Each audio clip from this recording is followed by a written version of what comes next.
कृष्णा कृष्णा कृष्णा हरे हरे, हरे राम राम राम हरे हरे। हरे कृष्णा कृष्णा कृष्णा हरे हरे, हरे राम राम राम हरे हरे।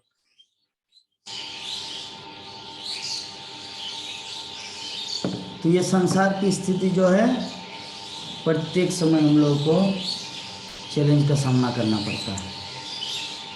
तो गौ माता की ये दशा देखकर, पृथ्वी माता की दशा देखकर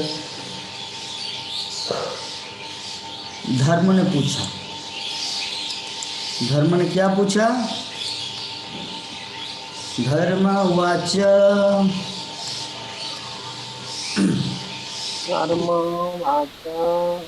कच्चित् भद्रेणाम कच्चित् भद्रेणामयमात्मनस्ते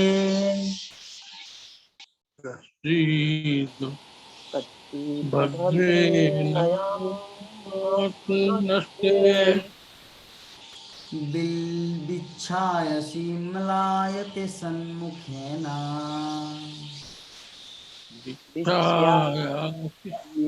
मलायते समनासे आलक्ष्ये भवति मन्तराधीम्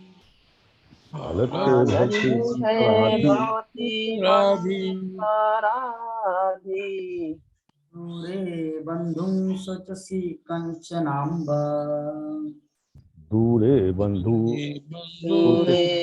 नाम।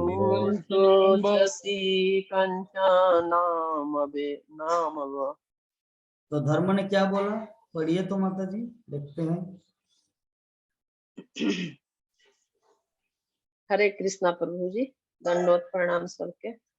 धर्म ने बैल रूप में पूछा, हे महोदया, आप स्वयं स्वस्थ तथा प्रसन्न तो है, आप शोक की छाया से आवृत क्यों हैं?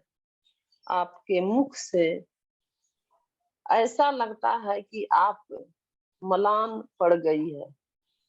क्या आपको कोई भीतरी रोग हो गया है, या आप अपने किसी दूर स्थिति संबंधी के विषय में सोच रही है?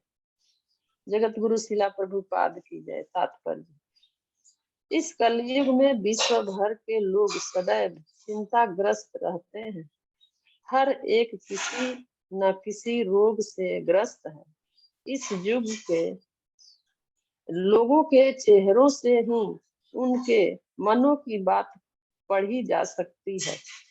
हर व्यक्ति घर से दूर स्थित अपने संबंधी की अनुपस्थिति का अनुभव करता है।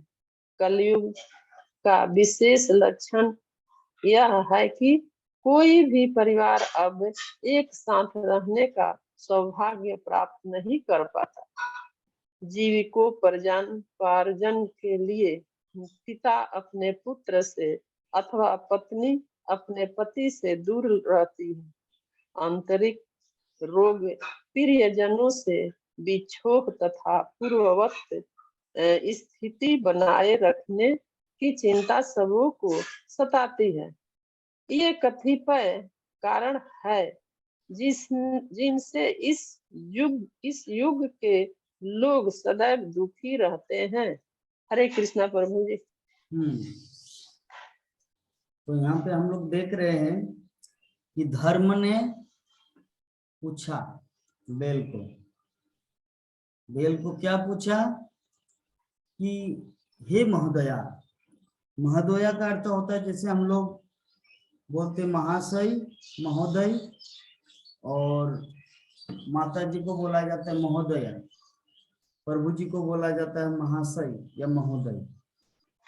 तो बोल के हे महोदया, आप स्वयं स्वस्थ तथा प्रसन्न तो है, आप शोक की छाया से आवृत क्यों हैं?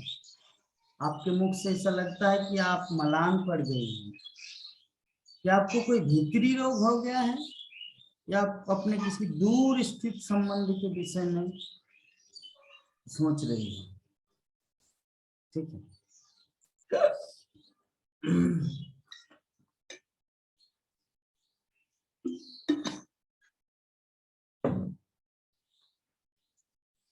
तो हम लोग देखते हैं कभी कभी, क्या प्रभु जी आपका चेहरा तो बहुत दुखी दुखी लग रहा है, कुछ हुआ है क्या, कुछ झगड़ा झंझट हुआ है,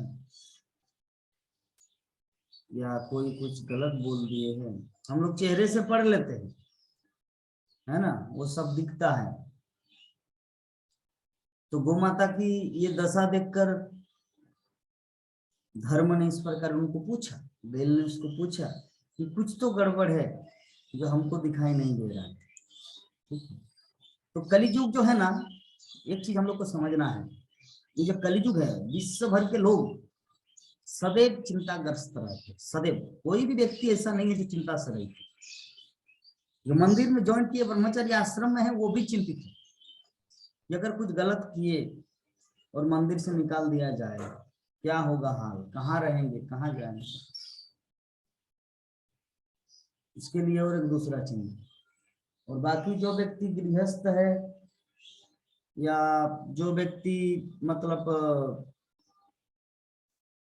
पत्नी है, बच्चे हैं, माता पिता है, उनको परिवार को चलाने के लिए उनको कठिन परिश्रम करना पड़ता है। कहाँ जाएंगे, क्या खिलाएंगे, कहाँ से क्या अर्जन करेंगे, थोड़ा 1-2 रुपया इनकम होगा, तो इस प्रकार वो चिंतित रहते हैं। एक लड़की जिसका शादी नहीं हो रहा है, एक लड़की जो युवती बन गई, लेकिन उनकी शादी अभी माता पिता सेट कर रहे, लेकिन शादी नहीं हो रही थी कहीं पर, तो वो चिंतित है। माता पिता चिंतित है कि बेटी जवान हो गई लेकिन फिर भी शादी नहीं हो रही है, और बेटी सोच रही है कि मैं अपने माता पिता का बोझ बन के कब तक रहूं इस घर में, कब मैं विदा लेके ससुराल जाऊं। वो अपनी जगह चिंतित है। कोई व्यक्ति बहुत पढ़ाई लिखाई किए हैं, उनको नौकरी नहीं मिल रहा है। अब इतनी पढ़ाई लिखाई की है कि अगर वो किसी के घर में जाकर लेबारगिरी करे या राजमिस्त्री का काम करे तो भी एक समस्या है, क्योंकि वो पढ़ाई लिखाई एमटेक बीटेक किए और नौकरी नहीं मिल रहा है, अब उसका भी प्रॉब्लम है। तो इस संसार में हम लोग देखते हैं जितने सारे जीव है, सबका कुछ ना कुछ प्रॉब्लम है, सबका, कोई व्यक्ति सुखी नहीं है। यद्यपि अभिनंदक किशोर माता जी बोलेंगे, प्रभु जी आप लोग तो मायापुर धाम में वास करते हैं, आप लोग तो बहुत सुखी हैं। सुखी देखिए, 3 प्रकार का जो ताप है ना, छोड़ता नहीं किसी को। शारीरिक रूप से सुखी है तो मानसिक रूप से अशांति है। अगर कोई मानसिक रूप से सेटल है तो धन नहीं है अपने परिवार को मेंटेन करने का, तो वो एक दूसरा प्रॉब्लम। तो प्रत्येक परिस्थिति में हम लोग इस प्रकार देख रहे कि कहीं ना कहीं कुछ ना कुछ, किसी न किसी, हर क्षेत्र में व्यक्ति प्रॉब्लम में फंसा हुआ है। इसीलिए अगर हम लोग सामने वाला व्यक्ति को अगर जाने समझे तो दया आएंगे हमारे हृदय में, लेकिन हम लोग सबसे ज्यादातर खुद के दुख में ही इतने उलझे रहते हैं, सामने वाले के दुख का चिंतन ही नहीं करते। कल श्री श्रीमद जयपताका स्वामी गुरु महाराज का एक लेक्चर हम सुन रहे थे। एक भक्त ग्लोरीफाई कर रहे थे गुरु महाराज का। तो ब्रह्मचारी आश्रम के कुछ भक्तगण कोरोना वायरस हो गया था, ठीक है। तो कोरोना वायरस हो गए तो अभी सभी रहते बंसी भवन में। तो गुरु महाराज अपने अकाउंट से, अपने पैसे से उन लोगों को फल भेजता था, क्योंकि कोई कोई किसी किसी का बुखार हुआ है तो हो सकता राइस ना खा पाए या रोटी भी ना खा पाए, फल भेजते थे, अनार, सेब, अपेल, अमरूद, अंगूर, केला, इस प्रकार भेजते थे सभी भक्तों के लिए। तो और शाम के टाइम रोज बात करते थे भक्तों से कि किसका क्या हाल है, अभी कैसा परिस्थिति है, सभी सब ठीक ठाक है कि नहीं, ज्यादा बुखार तो नहीं आया है, रात को नींद आ रहा है कि नहीं, ये सब गुरु महाराज प्रत्येक व्यक्ति से पार्टिकुलर जूम मीटिंग के माध्यम से बात करते थे। जितने सारे 50-60 ब्रह्मचारी का जो हुआ था सबसे बात करते थे, 2 मिनट 5 मिनट 10 मिनट सबको टाइम देते थे। ऐसा नहीं कि सिर्फ लेक्चर छोड़ दिया और सभी सुन लिया, टीचर प्रोफेसर पढ़ाए स्टूडेंट नोट डाउन किए, ऐसा नहीं। गुरु महाराज पार्टिकुलर एक एक व्यक्ति का निरीक्षण किए। तो एक दिन की बात है, किसी कारणवश गुरु महाराज उन लोगों से जूम मीटिंग नहीं कर पाए। तो सुबह हो गया, तो सुबह अपने सेवक को बताया कि अरे क्यों नहीं कॉल कर पाया, क्यों नहीं जूम मीटिंग अटेंड किया। उसका कारण है क्योंकि गुरु महाराज को मतलब थोड़ा शारीरिक प्रॉब्लम हो गया, जो खुद ही मतलब अक्षम है चलने फिरने या कुछ अपने द्वारा कुछ करने के लिए। तो सारा रात भर, क्योंकि 1 बजे के बाद उनको याद आया गुरु महाराज को कि अरे आज तो हम 10-11 बजे तो मीटिंग नहीं किया। तो सारा रात गुरु महाराज को नींद नहीं आया, ऑल नाइट। पर दुखे दुखी, वैष्णव का नाम है पर दुखे दुखी। दूसरे को दुख को समझता है, अपना दुख खुद जूझ रहे हैं कष्टमय स्थिति में। तो डॉक्टर आए, उनको ऐसे सलाइन वगैरह या कुछ दे रहे थे। तो गुरु महाराज सबका नाम ले लेकर, ये चरणधारी प्रभु का वो सब ठीक है ना, उनका तो ये सर्दी हुआ था, फिर वो धनंजय पंडित का वो ठीक है ना, उनका तो डायरिया हुआ था। इस प्रकार सबका तो सेवक सोच रहे हैं कि how is it possible, Guru Maharaj खुद अपने शरीर में कितना दुख पीड़ा जंत्रणा भोग कर रहे हैं, लेकिन ये सब का बात ना करके वो दूसरे के बारे में चिंता कर रहे हैं। हाउ इज इट पॉसिबल, कैसे संभव है। तो इससे पता चलता है कि जो परम वैष्णव होते हैं वो अपने दुख को नहीं देखता, दूसरों के दुख को देखकर वो बहुत दुखी होता है। पर दुखे दुखी वैष्णव का एक गुण है। इस प्रकार हम लोग देखते हैं इस संसार में जितने सारे प्राणी हैं सबके जीवन में कुछ ना कुछ लाइफ में दुख है, लेकिन अगर हम लोग सिर्फ अपने दुख में ही उलझे रहेंगे तो आगे हम लोग बढ़ नहीं सकते। एक व्यक्ति महान बनता तभी जब अपने दुख को गम को भुलाकर दूसरों के बारे में सोचते हैं। भीष्मदेव जौवन अवस्था में उनको शादी करना चाहिए था, पत्नी लाना चाहिए और एक साथ एंजॉयमेंट या एंटरटेनमेंट करना चाहिए था, लेकिन जब उसको पता चला कि मेरा पिताजी सत्यवती से शादी करने के लिए इच्छुक है, मत्स्यगंधा से, इतना बड़ा जवान बेटा है, फिर भी उनका पिताजी का मन नहीं मान रहा है, इस तरह के बाप है। तो जब उनको पता चला तो भीष्मदेव अपना दुख सब कुछ भुलाकर उन्होंने सेक्रीफाइस किया अपने लाइफ को, और जाके दासराज को बोले कि कृपा करके आप अपने बेटी की शादी मेरे पिताजी से करवा दीजिए। तो बोले कि करवा तो देंगे, लेकिन मेरी तो इच्छा है कि मेरे जो नाती पोता होंगे ना, मेरे नाती होंगे ना, वही राजा बनेगा, लेकिन आपको तो युवराज बना के बैठा है महाराज। जो युवराज बनते हैं राजा के बाद युवराज राजा बनते हैं, तो अभी आपको तो पोस्ट मिल चुका है, जैसे ही आपके पिताजी का कुछ हो जाएगा आप राजा बन जाएंगे। तो ये जो सपना है मेरी बेटी के गर्भ से जो बच्चा उत्पन्न होगा वो राजा बनेंगे, कैसे संभव है। तो बोले कि ठीक है मैं राजा नहीं बनूंगा, आप चिंता क्यों कर रहे हैं। तो बोले कि क्या गारंटी है कि आप अभी राजा नहीं बने, लेकिन आपका जो बेटा बेटी होगा, आपका जो पुत्र होगा वो क्लेम करेगा क्योंकि मेरे पिताजी को राजा नहीं बना दिया था, ये सत्यवती के पुत्र लोग ऐसे पॉलिटिक्स किए, तब क्या हाल होगा।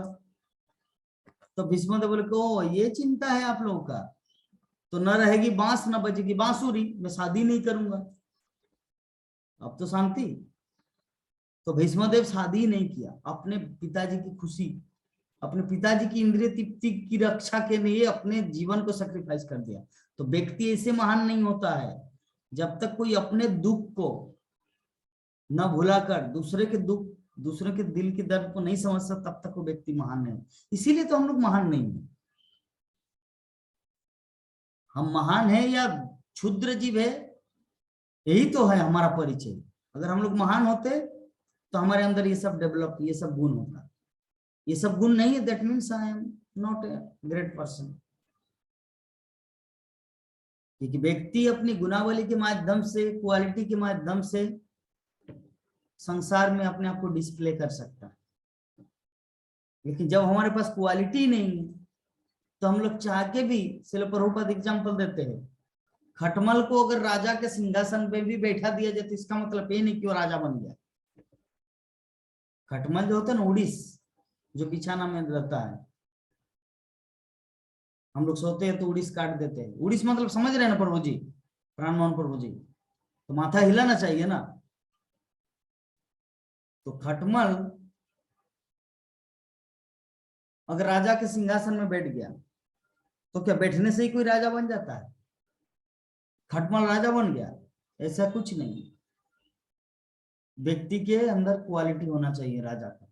उसी प्रकार महान व्यक्ति बनने के लिए व्यक्ति को महान गुणावली अर्जन करना पड़ता है।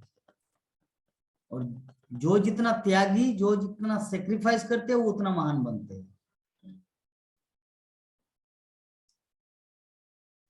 हम सारा रात भर हम मंगल आरती नहीं जाएंगे, ठीक है, और भगवान को बोलेंगे भगवान मेरा, आप मेरे कितने प्यारे हो।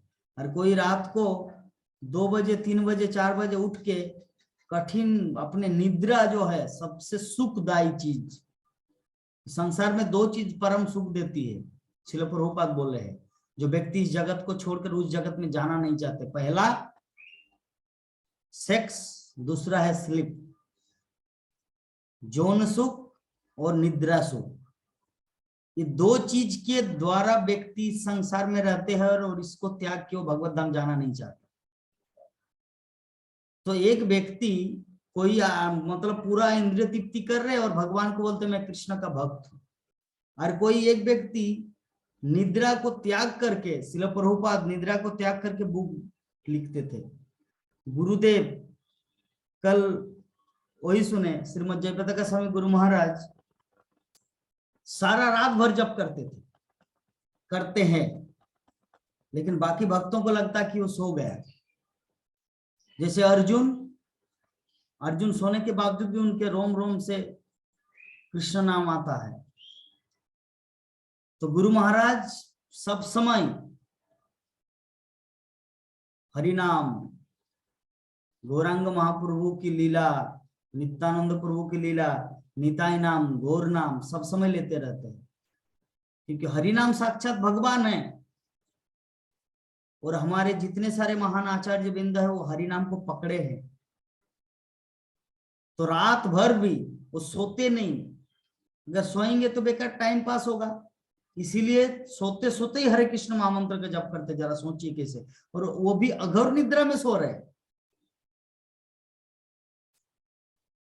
ठीक है, अघोर निद्रा में सो रहे और जप कर रहे हैं, क्योंकि हरिनाम इतना पावरफुल है, करना चाहिए। तो ये भक्तिमय जीवन इतना आनंददायक है और भगवान का नाम इतना मधुर है, व्यक्ति त्याग ही नहीं सकता। तो सेक्रीफाइस कर रहे हैं ना लोग, अघोर निद्रा में सोते हैं लेकिन गुरु महाराज जप कर रहे हैं। तो कृष्ण उनको मिलेगा नहीं, उनको नहीं मिलेगा तो किसको मिलेगा? जो एंटरटेनमेंट कर रहे हैं उनको मिलेगा। तो उसी प्रकार जो व्यक्ति मंगल आरती जाते हैं निद्रा त्याग करके, जो व्यक्ति निद्रा त्याग करके जप करता सारा रात भर, जो व्यक्ति निद्रा त्याग करके बुक लिखते हैं श्रील प्रभुपाद, जो व्यक्ति निद्रा त्याग करके सड़क स्वयं प्रभुगण 1.5 घंटे सोते थे पूरा 24 घंटे में, निद्रा त्याग, यौन सुख त्याग, तब व्यक्ति महान बनता है। तो भगवान उसी को प्राप्त होते हैं। लीला पुरुषोत्तम भगवान श्री कृष्ण, ये जो पुस्तक है कृष्ण बुक में, श्रील प्रभुपाद एक जगह में 2 पैराग्राफ लिखे हैं कि कृष्ण सबके प्रति प्रसन्न नहीं होता। कृष्ण उसी के प्रति प्रसन्न होता है जो व्यक्ति इंद्रिय संयम करते हैं। कृष्णा उसी के प्रति प्रसन्न होते हैं, उसी को अपना प्रिय भक्त मानते हैं, या उसी की बातों को ध्यान में रखते हैं, या उसी के पीछे पीछे घूमते जो व्यक्ति इंद्रिय तृप्ति से दूर रहते हैं, अर्थात इंद्रिय संयम करते हैं। अन्यथा भक्त तो इस संसार में हर कोई है, सभी पूजा पाठ कर, सभी अगरबत्ती जलाते हैं, सभी नमाज पढ़ते हैं, कोई चर्च में जाते हैं, भक्त तो सभी है। लेकिन कृष्ण किसको ध्यान रखते हैं, कृष्ण किसका ख्याल करते हैं? श्रील प्रभुपाद कृष्ण पुस्तक में लिखे हैं कि जो व्यक्ति इंद्रिय संयम करता है उसी के ऊपर कृष्ण ध्यान देते हैं, उसी के ऊपर कृष्ण ध्यान देते हैं। तो हम लोग समझ गए चीज को, इस संसार में प्रत्येक व्यक्ति दुखी है, और दुख का कारण है ये आपका गौ माता या बैल, इनको दुख देना, क्योंकि ये स्रोत है, ये स्रोत है। जैसे हम लोग स्विच दबा देते तो पंखा चलता है, स्विच दबा देते तो लाइट जलता है, स्विच दबा। तो उसी प्रकार ये जो हमारे जीवन में जो दुख, एवरीथिंग, सब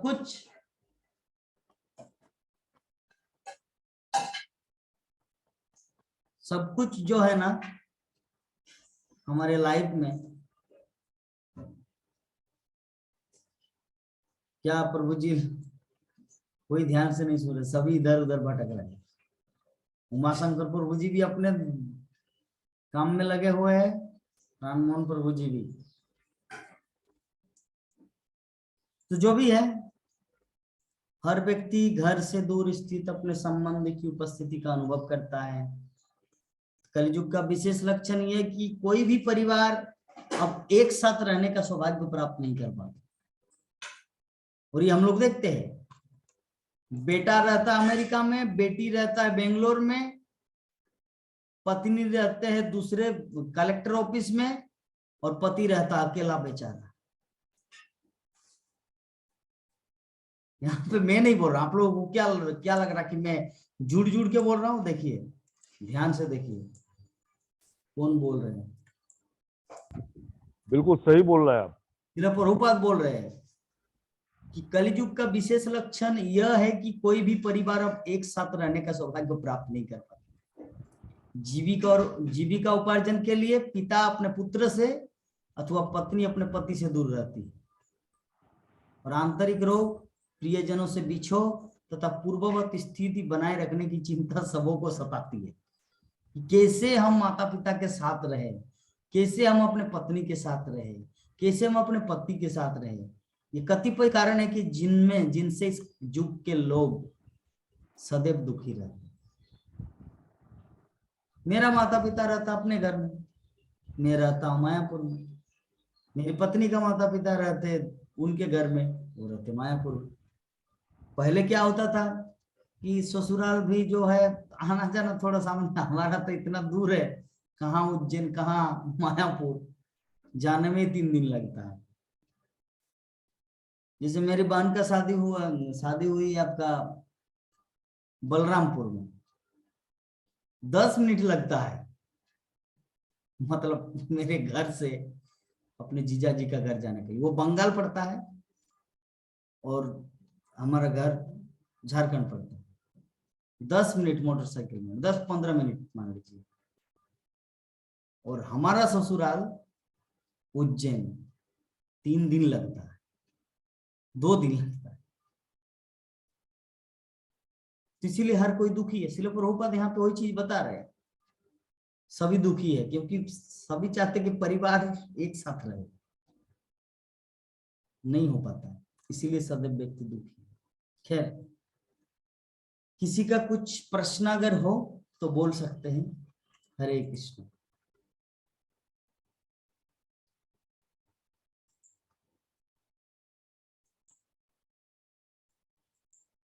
बोलिए प्रभु जी, एनी क्वेश्चन? आप तो बिल्कुल सही बोले हैं प्रभु जी कि परिवार अब एक साथ कहीं नहीं रहता है। हम्म, हम्म। 99% परिवार अलग है। ये कलिजुग का लक्षण है, शास्त्रों में सब कुछ वर्णन है, शास्त्र झूठा थोड़ी है। ठीक है, तो चलिए संध्यार्थी देंगे। प्रश्न है क्या प्राण मोहन प्रभु जी? अभी नहीं है प्रभु जी। ठीक है। वांछा कल्पतरुभ्यश्च कृपा सिंधुभ्येव च सीताराम पावन नमो नमो नमः। जय ग्रंथराज श्रीमद् भागवत महापुराण की, जय भगत गुरु शिल प्रभुपाद की, जय जय अनंत कोटि वैष्णव भक्त बिंद की, जय जय अनंत गौर भक्त बिंद की, जय। जय ताई गौर प्रेमानंदे। हरि हरि हरि बोल, हरि हरि बोल।